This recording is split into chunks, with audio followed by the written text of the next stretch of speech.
پیشی ویدیویکی me heye bi qasî deqekî ye em lê temaşe bikin paşê em dîsa li verin.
Şaredariya Cizîrê xebateke gelekî girîng daye destpêkirin. Çi xebat e ev xebatek û anha me dît. Ser dîwarên Cizîrê bi portreyên bi wêneyên kesên navdar ên Kurdan çi ji nava Cizîrê çi ji derve xemilandine. Ev xebateke gelekî girîng e ji ber ku xebata bîrê ye, xebata hafızayê ye, xebata dîrokê ye.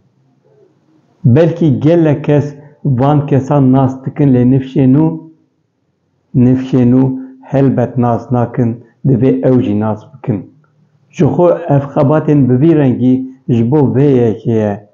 Çawa ku nifşên berê ew naskirina nifşên anha û nifşên pêşerojê jî wan nas bikin. Ji bo vê yekê Şaredariya Cizîrê ev yek kiriye û loma em dibêjin xebateke gelekî girîng e.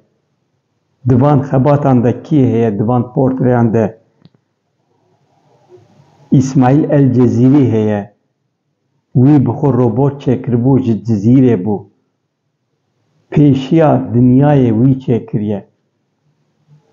Melayê Cizîrî heye, Ehmedê Xanî heye, Hesenê Cizîrî heye bi muzîka xwe, Meryem Xan heye. Helbet Cegerxwîn heye, Mehmed Şêxo heye, Ciladet Elî Bedirxan heye di van fotrafan de. Loma girîng e û gelek kesên din hene.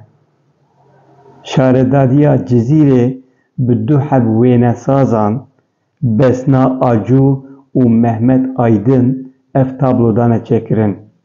Ev tablo yan jî ev wêne li ser dîwarên Cizîrê çêkirine û nifşên berê jî, nifşên anha jî û nifşên bê jî wê wan bibînin.